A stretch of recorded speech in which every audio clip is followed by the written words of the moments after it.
இவர் பேர் ராஜா. தனுசுக்கு சாப்பாடு சமைக்கிறவர்கள எங்களுக்கு சூப்பரா சமைச்சு கொடுத்து ரொம்ப ருசியா வச்சுக்கிட்டு நான் சொல்லிட்டேன், ராஜா உன்னை நான் கல்யாணம் பண்ணிக்கிறேன் ராஜா, தயவு செஞ்சு ஊரின சேர்க்கையா பரவாயில்ல. தனுஷுங்கிற நடிகர் ஆரம்பத்தில் அறிமுகமாவது எல்லா படத்திலையும் அப்பங்களை திட்டாத திட்டே கிடையாது, மொத்தத்தின் திட்டி தீத்துருவார். அப்பந்தான் எதிரியாவே இருப்பான். அவங்க தாத்தா வீட்டுக்கு போகும்போது அங்க ஒரு இட்லி கடை, அந்த இட்லி கடையில 2 இட்லி வாங்கி சாப்பிடுறது அவருடைய பெரிய கனவு. இப்பவே அவர் ரொம்ப குண்டா இருக்காரு, அப்ப எவ்வளவு ஒல்லியா இருப்பாருன்னு பாத்துக்கோங்க. அந்த வயசுலயே போய் பாட்டி வீட்டுல ஒரு 10 பைசா அரைனா 3/4 ரூபா கேட்டா கொடுப்பாங்கல்ல, தினம் கேட்டா. ஆனா நம்மளே உழைச்சு நம்மளே வாங்கணும்னு பூ போட்டு அந்த காசுல போய் 4 இட்லி வாங்கி சாப்பிட்டு அப்படி ஒரு இட்லி கடையை தான் இப்படி பண்ணா எப்படி இருக்குன்னு கோசி அதனால இட்லி கடை. ஆச்சி அதிரசமா விடுங்க, கையில தட்டி சூடான எண்ணெயில பொரிச்சா அதிரசம் ரெடி. கோயம்புத்தூர் கார்ப்பரேஷன் லிமிட்ல இருந்து 2 கிலோமீட்டர்ல லேண்ட் 8 lakhsக்கு ஸ்ரீ பேபி ப்ராப்பர்ட்டிஸ் கோயம்புத்தூர்.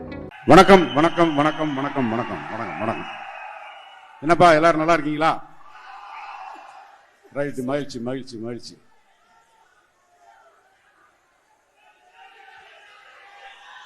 புரியல, இருங்க இருங்க இருங்க பேசிடுவோம். இப்ப என்னன்னா, இந்த படம் ஏன் இட்லி கடைன்னு பேர் வச்சாங்கன்னு நிறைய பேர் என்னை கேட்டே இருக்காங்க. நான் மெட்ராஸுக்கு சினிமாவுக்கு போன வருஷம் பிறந்தவர் தான் தனுஷ். நான் மெட்ராஸுக்கு போய் அசிஸ்டண்டா சேர்ந்துட்டேன். அந்த வருஷம் தான் அவர் பிறந்தார். அவருக்கு இந்த மதுரையை பத்தி, அவருடைய வாழ்ந்த வாழ்க்கை எல்லாம் சென்னையிலேயே வாழ்ந்து சென்னையிலே வளர்ந்த பையன். எப்போவாவது லீவுக்கு வந்துட்டு போற ஒருத்தர். ஏன் டைரக்டா தனுஷ்டே வரேன்னா அப்பதான் நீங்க கொஞ்சம் அமைதியா இருப்பீங்க, அதனாலதான்.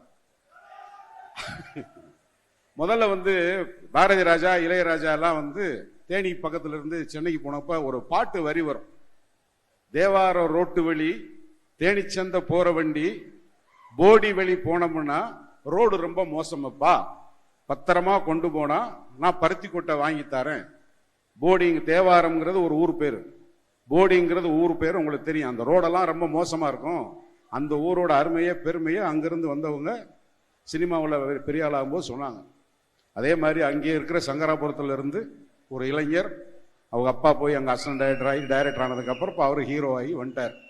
இதுல முக்கியமான விஷயம் இந்த இட்லி கடையில் சொல்லப்படுறது என்னன்னா, தனுஷுங்கிற நடிகர் ஆரம்பத்தில் அறிமுகமாவது எல்லா படத்திலையும் அப்பங்களை திட்டாத திட்டே கிடையாது, மொத்தத்தின் திட்டி தீத்துருவார். அப்பந்தான் எதிரியாவே இருப்பான். அப்படித்தானா? அது இப்ப என்ன ஆயிடுச்சு, பரிணாம வளர்ச்சியில வர வர வர கரெக்டா ஒரு ஃபேமிலி எமோஷன்னா என்ன, ஒரு அப்பனோட கேரக்டர் என்ன, ஒரு அப்பனுடைய கேரக்டர், அந்த எமோஷனை நம்மளை எவ்வளவு தூரம் நம்ம உள்வாங்குறோம். ஒரு ஃபேமிலிக்குள்ளரையே நம்ம எமோஷனலா கனெக்ட் ஆகாத போது நம்ம எங்க சொசைட்டி பத்தியோ ஒரு நாட்டை பத்தியோ கவலைப்பட போறோம். முதல்ல குடும்பத்துல அப்பா அம்மா, இந்த உணர்வுகளை ஒழுங்கா கனெக்ட் ஆகணுங்கிறதுக்காகத்தான் அதை வாழும் போதே இருக்கணும். அப்பா அம்மா உயிரோட இருக்கும் போதே அந்த கடமையை நம்ம செய்யணுங்கிறது தான் அடிப்படையா வச்சுதான் ஒரு இட்லி கடை. இந்த இட்லி கடைக்கு நல்ல வேலை நான் சென்னையில் உலர தெரிஞ்சு எப்படி ஒரு இட்லி கடைன்னு பேர் வந்துச்சுன்னா, அவங்க தாத்தா வீட்டுக்கு போகும்போது பூ பறிக்கிறது. இப்ப நம்ம மதுரை மல்லியை பத்தி பேசணும். திருச்சுழி அருப்புக்கோட்டை மல்லாங்கனர் பக்கத்துல தான் நமக்கு மல்லிகைப்பூ பூத்து மதுரை மல்லின்னு பேர் வந்துருக்கு. அங்க மதுரை மல்லியை எடுத்து கொண்டு போய் கொடுத்தா காசு கிடைக்கும் இல்லையா? அது மாதிரி அவங்க தாத்தா வீட்டுக்கு போகும்போது அங்க ஒரு இட்லி கடை, அந்த இட்லி கடையில 2 இட்லி வாங்கி சாப்பிடுறது அவருடைய பெரிய கனவு. இப்பவே அவர் ரொம்ப குண்டா இருக்காரு, அப்ப எவ்வளவு ஒல்லியா இருப்பாருன்னு பாத்துக்கோங்க. அப்ப போய் பூ பறிச்சு அதுல பாட்டி வீட்டுல காசு கேட்க கூடாது, அதுலயும் ஒரு சுயமரியாதை. இதெல்லாம் ரொம்ப மோட்டிவேட்டடான விஷயத்துக்காக சொல்லுவாரு. அந்த வயசுலயே போய் பாட்டி வீட்டுல ஒரு 10 பைசா அரைனா 3/4 ரூபா கேட்டா கொடுப்பாங்கல்ல, தினம் கேட்டா. ஆனா நம்மளே உழைச்சு நம்மளே வாங்கணும்னு பூ போட்டு அந்த காசுல போய் 4 இட்லி வாங்கி சாப்பிட்டு அதுக்கு ராத்திரிலாம் கனவு காண்றது 4 மணிக்கு எந்திரிச்சு அங்க போய் சாப்பிடணும் இட்லின்னு. அப்படி ஒரு இட்லி கடையை தான் இப்படி பண்ணா எப்படி இருக்குன்னு பேசி அதனால இட்லி கடை. இந்த இட்லி கடை எப்படி அப்பனுக்கும் மகனுக்கும் இருக்கிற ஒரு பாச பிணைப்பு. உயிரோட இருக்கும்போது அப்பனை பத்தி புரியலையே, உயிரோட இருந்தப்போ நம்ம அப்பாவை பார்த்திருக்கலாமே. அதை தான் இந்த படத்தின் மூலமா உங்களுக்கு சொல்ற செய்தி. ஒரு காலத்துல அப்பாவை திட்டியே படம் எடுத்தவர் இப்ப அப்பாவோட அருமையை பார்க்கிறாரு. இந்த தலைமுறை இருக்கிற உங்களுக்கு அது மிக மிக முக்கியமான ஒரு விஷயமா நான் கருதுறேன். நிச்சயமா இந்த படத்தை நடிச்சேன்ற முறையில எனக்கு ஊதியம் கொடுத்த ஒரு கம்பெனிக்கு வருமானம் வரும்னு நான் பேசுறேன். அதே சமயத்துல குடும்ப உறவுகளை பத்தி பேசணும். எப்பவுமே தான் இருக்கிற மேடையை முழுசா ஆக்கிரமிக்கிற அன்புக்கும் பண்புக்கும் உரிய திரு பார்த்திபன் சார். கிட்டத்தட்ட பார்த்திபன் சாரோட பிளாஷ்பேக் பேச ஆரம்பிச்சோம்னா, மதுரை மெட்ராஸ்ல ராம் தியேட்டர்னு ஒரு தியேட்டர், அங்க நான் 12C பஸ்ஸுக்கு வெயிட் பண்ணிட்டு இருக்கும்போது சார் ஒரு அப்ப தாவணி கனவுல 2-3 scene நடிச்சிருந்தார்.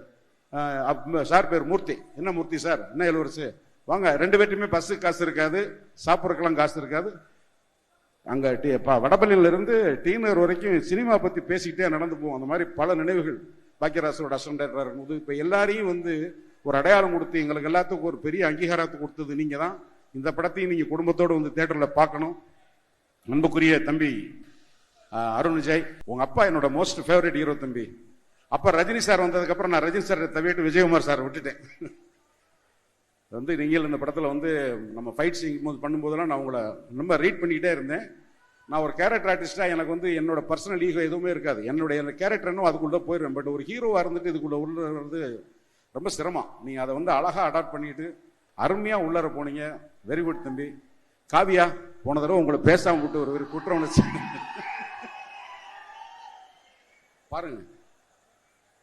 Cameraman, art director Riyas sir, assistant directors Pandi, Meena, managers எல்லாம் யாரும் இங்கே வரல.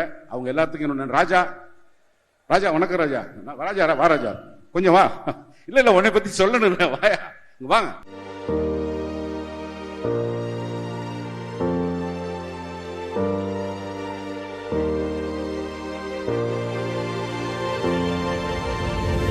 இவர் வந்து பேர் ராஜா. இவர் இருங்க, ஏன் எங்க ஓடுறீங்க? தனுசுக்கு சாப்பாடு சமைக்கிறார்களே, எங்களுக்கு சூப்பரா சமைச்சு கொடுத்து ரொம்ப ருசியா வச்சுக்கிட்டு நான் சொல்லிட்டேன், ராஜா உன்னை நான் கல்யாணம் பண்ணிக்கிறேன் ராஜா, தயவு செஞ்சு ஊரின சேர்க்கையாலும் பரவாயில்ல, நீ ரொம்ப நல்லா சமைக்கிறேன். இவர் வந்து கிட்டத்தட்ட ஒரு 20 வருஷமா எனக்கு தெரியும். மூலமா வந்து திரும்பி பார்த்தா அவர் என்ன யோசிக்கிறாரு, லுக்கு விட்டா என்ன செய்யறாரு, எப்படி கோபமா இருக்காரு, அத மாதிரி இருக்கிற பெரிய விஷயம். இதே மாதிரி வாழ்க்கையில் நல்லபடியா இருக்கணும். வாழ்த்துக்கள். அவங்கள்ட்ட அறிமுகப்படுத்துற எனக்கு ஒரு திருப்தி. இன்னொருத்தர் இருக்காரு, அவர் எங்க இருக்காருன்னு தெரியல, சுப்பிரமணிய சிவா சார். அவர் உண்மை சொல்றாரா பொய் சொல்றாருன்னு அவருக்கும் தெரியாது, கேட்கறவங்களுக்கும் தெரியாது. ஆனா தம்பி மாதிரி ஒருத்தர் இருந்ததுனாலதான் தனுஷுக்கு வந்து நீங்க ஒரு பெரிய மாரல் சப்போர்ட்டுப்பா. அதை வந்து நான் ரொம்ப நிறைய அப்சர்வ் பண்ணி, ஒரு டெக்னீஷியனா இருந்ததுனால 5 நிமிஷத்துல அந்த அவர் ஏதோ ஒரு பொருள் கேட்டோம் வச்சுங்களேன், இந்த ஆண்டிவேன்னா அரை மணி நேரமோ 1 மணி நேரமும் கேட்கக்கூடாது. நீங்க ஆண்டிவேன்னா ஆண்டிவே, அது தனுஷுக்கு டைரக்டரா தெரியும். இந்த ஒரு கோட்பாடு வந்து இந்த படத்துல வந்து ஒவ்வொருத்தரும் அவங்கவுங்க பொறுப்பை இன்வால்மெண்டா செய்யறதுக்கு முக்கியமான காரணம் தனுஷோட இன்வால்மெண்ட். அதை உங்களுக்கெல்லாம் சொல்றது ஒரு ஹீரோவை சம்பிரதாயமா பாராட்டணுன்றதுக்காக அல்ல. நீங்க வளர்ற தலைமுறை எந்த தொழில் பண்றீங்களோ, நீங்க என்ன வேணாலும் இருக்கலாம், அதுல உங்களை முழுசா ஈடுபடுத்திக்கிட்டீங்கன்னா நீங்க வந்து வெற்றியாளர்களா இருப்பீங்கிறதான் இந்த படத்தின் மூலமாகவும் உங்களுக்கு பிடிச்ச ஹீரோ மூலமாகவும் நல்ல சொல்ல செய்தி. வாய்ப்புக்கு நன்றி, வணக்கம். ஆச்சி அதிரசமா விடுங்க, கையில தட்டி சூடான எண்ணெயில பொரிச்சா அதிரசம் ரெடி. கோயம்புத்தூர் கார்ப்பரேஷன் லிமிட்ல இருந்து 2 கிலோமீட்டர்ல லேண்ட் 8 lakhsக்கு ஸ்ரீ பேபி ப்ராப்பர்ட்டிஸ் கோயம்புத்தூர்.